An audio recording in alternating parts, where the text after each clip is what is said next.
ونصلي ونسلم على رسوله الكريم أما بعد قال النبي صلى الله تعالى عليه وسلم الحياء شعبة من الإيمان وقال النبي صلى الله تعالى عليه وسلم إذا لم تستحي فاصنع ما شئت اور كما قال عليه الصلاة والسلام۔ اس حدیث مبارکہ کے اندر پیارے پیغمبر حضرت محمد مصطفیٰ صلی اللہ تعالی علیہ وسلم نے حیا کی فضیلت اور مقام کو بیان فرمایا کہ شریعت مطہرہ کے اندر، اسلام کے اندر حیا کرنے کی کیا فضیلت ہے، کیا مقام ہے، کیا فوائد ہیں اور کیا اس کے نقصانات ہیں۔ تو فرمایا الحیاء شعبۃ من الایمان کہ حیا اسلام کے اندر ایک بہت بڑا شعبہ ہے۔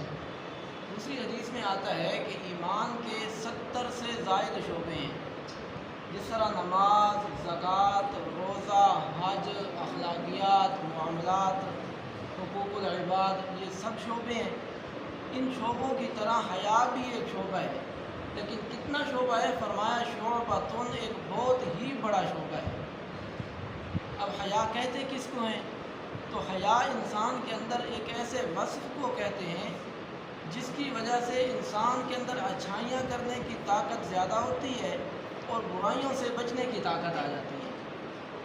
یعنی کہ دوسرے لفظوں میں یہ کہا جا سکتا ہے کہ حیا اچھائیوں کو کھینچنے کے لیے ایک مقناطیس کا کام دیتی ہے اور برائیوں سے بچنے کے لیے ایک بہت بڑی دیوار اور آڑ ہے کہ انسان حیا کی وجہ سے برائیوں کے نزدیک نہیں جاتا۔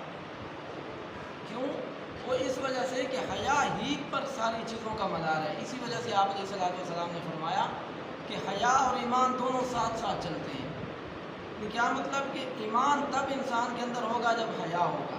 اگر کسی کے اندر حیا رخصت ہو گیا تو ایمان کی بھی اسے چھٹی ہو جائے گی، ایمان بھی اس کا کامل نہیں ہو سکتا۔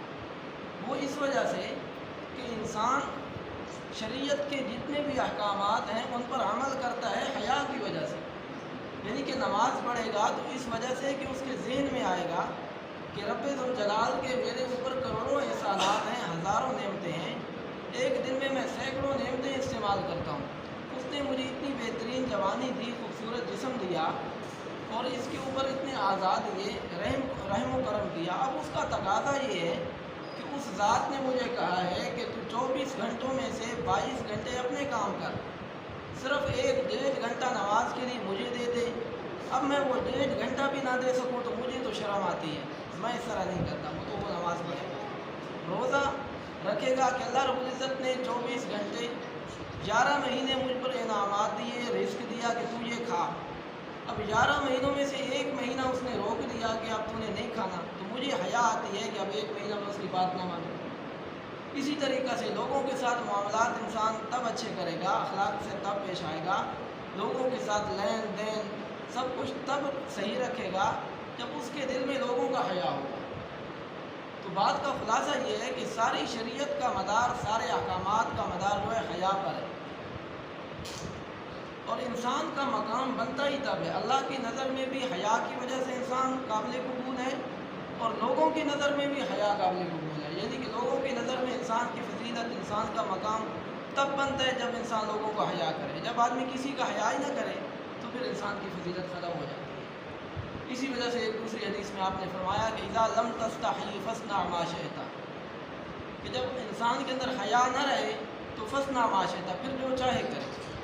ان کے اللہ فرماتے ہیں جب حیا انسان کے اندر رخصت ہو جائے تو پھر وہ نماز پڑھے تو نماز کی مجھے کوئی ضرورت نہیں، اس کے روزے کی، اس کے حج کی، اس کے زکوٰۃ کی، اس کے صدقات کی، اس کے نوافل کی مجھے کوئی ضرورت نہیں، کیونکہ جب انسان کے اندر اللہ رب العزت کا حیا نہ ہو۔